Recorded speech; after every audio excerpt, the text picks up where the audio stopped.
Hai Church, Shalom, jumpa lagi dalam program Aku dan Keluargaku. Hari ini kita akan membahas tentang konflik.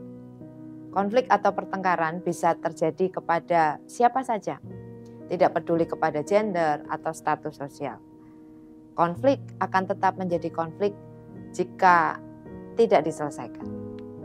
Bersyukur bahwa Tuhan, Allah yang kita sembah, tahu kehidupan yang kita lalui. Dan Alkitab punya cara yang luar biasa dalam menyelesaikan konflik. Cara Alkitab menyelesaikan konflik berbeda dengan cara dunia. Nah, kita mau belajar, ada satu peristiwa di dalam Alkitab, yaitu dari kehidupan Abraham, bagaimana dia mengalami konflik. Abraham punya cara yang berbeda dalam menyelesaikan konflik. Kita baca di dalam Kejadian pasal 13 ayat 6 sampai 9. Tetapi negeri itu tidak cukup luas bagi mereka untuk diam bersama-sama. Sebab harta milik mereka amat banyak, sehingga mereka tidak dapat diam bersama-sama. Karena itu terjadilah perkelahian antara para gembala Abram dan para gembala Lot.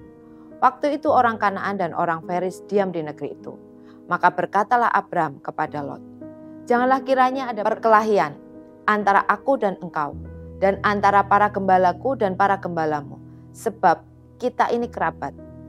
Bukankah seluruh negeri ini terbuka untuk engkau? Baiklah, pisahkan dirimu daripadaku. Jika engkau ke kiri, maka aku ke kanan. Jika engkau ke kanan, maka aku ke kiri. Saudara, Abram dan Lot ini memiliki hubungan kekeluargaan, yaitu sebagai paman dan keponakan. Abram dan Lot sama-sama keluar dari Mesir. Mereka mengalami kesulitan untuk hidup bersama karena harta milik mereka terlalu banyak. Dan ketika mereka memiliki harta yang sangat banyak, terjadi pertengkaran antara para gembala Abram dan Lot. Saudara, kekayaan sebenarnya tidak akan menjadi masalah kalau kita dapat mengelolanya dengan baik. Namun kalau kekayaan itu mengontrol kehidupan kita, ini masalah. Masalah akan muncul ketika fokus kita tidak lagi kepada Tuhan, tapi kepada segala sesuatu yang mempesona kehidupan kita. Nah, pertengkaran gembala Abram dan gembala Lot ini menjadi sebuah kesaksian yang buruk bagi orang-orang Kanaan yang tinggal dekat mereka. The Collins English Dictionary mendefinisikan konflik sebagai situasi ketika kepentingan, kebutuhan, tujuan, atau nilai dari pihak-pihak yang terlibat saling mengganggu. Abraham punya cara menyelesaikan konflik dengan sangat luar biasa. Kita akan belajar hari ini bagaimana cara Abraham menyelesaikan konflik sehingga konflik itu dapat diselesaikan dan hubungan keduanya menjadi hubungan yang baik. Kita pelajari hari ini. Apa yang menjadi cara Abram untuk dia bisa menyelesaikan konfliknya? Yang pertama, Abram menyelesaikan konflik dengan cara dia tidak fokus kepada konfliknya, tetapi Abram fokus kepada solusinya. Dalam menyelesaikan konflik, kalau yang kita bicarakan terus-menerus adalah konfliknya, maka konflik tidak akan pernah selesai. Tapi konflik itu akan semakin besar dan semakin rumit dan semakin susah untuk dicari jalan keluarnya. Jadi mari dalam menyelesaikan konflik kita belajar dari Abram bahwa jangan pernah terus berpikir tentang konfliknya. Atau jangan pernah terus membicarakan tentang orangnya, kejelekan, keburukan orangnya. Tapi mari fokus dengan jalan keluar. Dan pikirkan jalan keluar yang terbaik bagi kedua belah pihak. Jangan berat sebelah. Saya percaya kalau dalam menangani konflik, seperti cara Abraham menangani. Ketika kita memikirkan solusinya dan bukan konfliknya, maka konflik akan selesai. Itu yang pertama, saudara. Yang kedua, bagaimana cara Abraham menyelesaikan konflik adalah dengan perkataan, karena kita kerabat. Saudara, Ini perkataan yang sangat luar biasa. Perkataan yang sangat menarik. Abraham berkata kepada Lot, janganlah kita bertengkar karena tanah. Kita ini keluarga, kita ini kerabat. Seluruh tempat di sekeliling kita adalah tempat yang terbuka. Pilih dahulu, lalu kita akan berpisah. Jika kamu pilih kiri, aku ke kanan. Jika engkau menginginkan sebaliknya, aku akan membiarkanmu memilih lebih dulu. Seringkali saudara, ketika kita konflik, kita lupa bahwa kita ini bersaudara. Ketika konflik terjadi, kita menghadapinya harus dengan kasih persaudaraan. Karena itu akan menghasilkan atau menghadirkan atmosfer ilahi di tengah-tengah konflik. Saudara akan dimampukan untuk forgive and forget. Saudara dimampukan untuk mengampuni dan melupakan ketika menghadapi konflik dengan kasih persaudaraan. Namun ketika saudara mengalami konflik dan saudara menghadapi konflik itu dengan melihat saudara kandung atau sepupu atau saudara ipar, melihat keluarga saudara bukan sebagai persaudaraan tetapi sebagai teman dan tidak ada pertalian persaudaraan, maka akan membuat suasana perselisihan semakin runcing dan rumit. Dan yang mengerikan adalah tidak ada blessing di dalamnya. Saudara, mari kita hadapi konflik dengan kasih persaudaraan. Itu akan menurunkan anugerah Tuhan. Seperti firman Tuhan di dalam Roma pasal 12 ayat 9-10 dikatakan, hendaklah kasih itu jangan pura-pura. Jauhilah yang jahat dan lakukanlah yang baik. Hendaklah kamu saling mengasihi sebagai saudara. Garis bawahi, sebagai saudara. Dan saling mendahului dalam memberi hormat. Saudara, ini yang dilakukan oleh Abraham. Dia memandang Lot sebagai saudara, bukan sebagai musuh, bukan sebagai saingan.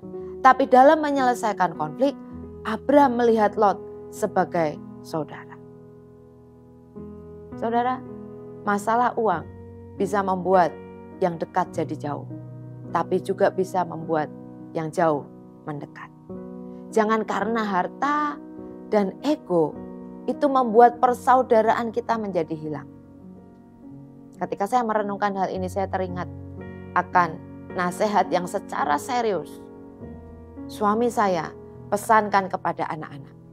Untuk mereka tetap menjaga persaudaraan sekalipun mereka sudah menikah dan punya anak dan punya cucu ataupun cicit. Mereka harus tetap menjadi saudara. Mereka adalah keluarga. Suami saya berpesan supaya anak-anak tetap agendakan untuk makan bersama. Berkumpul minimal sebulan sekali. Supaya anak-anak dari anak-anak yang kami miliki itu saling kenal dan dekat. Saling membantu jika ada yang membutuhkan. Karena mereka adalah keluarga. Bukan hanya sebatas teman, tapi mereka adalah keluarga. Mulai dari anak-anak lahir, kami sudah agendakan untuk kami bisa pergi bersama-sama. Kecuali untuk tugas-tugas gereja yang urgen dan kami tidak bisa membawa anak. Tapi selama kami bisa pergi dengan anak-anak, kami akan pergi dengan anak-anak. Karena akan ada waktunya kami tidak lagi bisa pergi bersama dengan mereka. Kami tidak bisa lagi kumpul bersama dengan mereka. Bahkan hari ini pun, sekalipun kami tinggal serumah, kami kadang harus berjanji terlebih dahulu untuk kami bisa makan bersama. Tapi kami usahakan untuk kami terus bisa makan bersama, bercakap-cakap bersama. Karena kami rindu hubungan kekeluargaan akan terus terjalin. Dan kami menghadapi segala sesuatunya bukan seperti kami berhadapan dengan musuh. Tapi kami menghadapinya sebagai kasih persaudaraan. Ada satu kutipan kartun Disney yang sangat terkenal dari bahasa Hawaii, yaitu Ohana. Ohana berarti keluarga, dan keluarga berarti tidak ada seorang pun yang ditinggalkan atau terlupakan. Saudara, siapapun yang saat ini sedang konflik dengan kita. Baik konflik suami istri, konflik orang tua anak, konflik saudara sekandung, konflik dengan saudara sepupu atau saudara ipar. Mari hadapi itu dengan kasih persaudaraan. Supaya menghadirkan blessing Tuhan, berkat Tuhan, sehingga konflik itu bisa diselesaikan dengan baik, dengan dewasa. Yang ketiga, bagaimana cara Abram menyelesaikan konflik dengan Lot, yaitu Abram menyelesaikan dengan mengalah. Mengalah bukan berarti kalah. Saudara, Abram lebih tua dan pemimpin keluarga. Seharusnya Abram mempunyai hak untuk memilih. Namun Abram melihat Lot sebagai saudara yang patut dihormati. Dan Abram memberi Lot kesempatan untuk menjadi pertama yang memilih. Abram meletakkan kebahagiaan, kepentingan dan haknya Lot di atas miliknya. Dan inilah yang seharusnya dilakukan oleh orang percaya. Di dalam Filipi pasal 2 ayat 3-4 berkata, dengan tidak mencari kepentingan sendiri atau pujian sia-sia. Sebaliknya, hendaklah dengan rendah hati yang seorang menganggap yang lain lebih utama daripada dirinya sendiri. Dan janganlah tiap-tiap orang hanya memperhatikan kepentingannya sendiri, tetapi kepentingan orang lain juga. Saudara, kenapa Abram rela untuk mengalah? Karena Abram meletakkan imannya kepada Tuhan. Dan Abram percaya akan janji Tuhan. Iman seperti inilah yang membuat Abram bisa memperlakukan Lot, menghormati Lot dengan cara yang baik. Tidak ada kemarahan.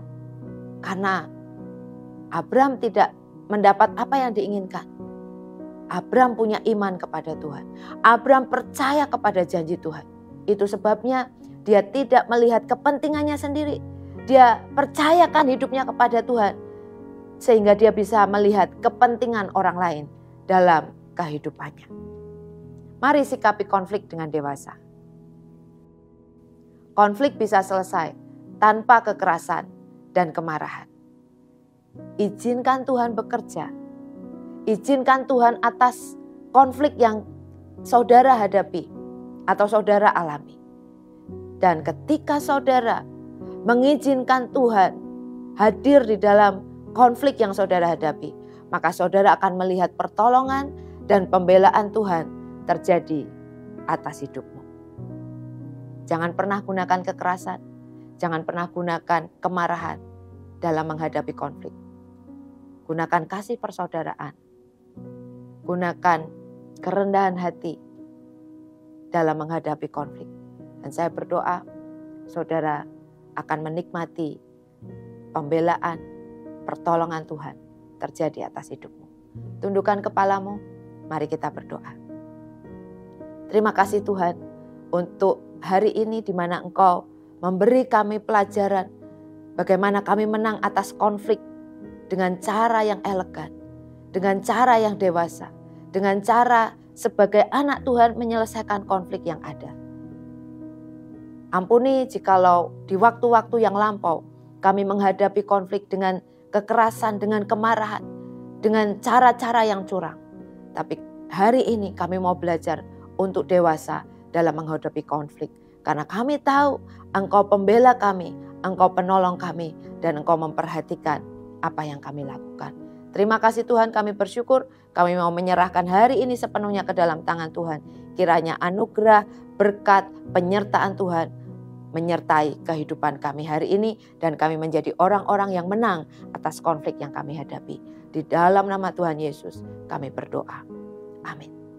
Terima kasih sudah bergabung bersama dalam program Aku dan Keluargaku. Kiranya program ini akan memberkati saudara dan keluarga saudara. Selamat beraktivitas, Tuhan Yesus memberkati.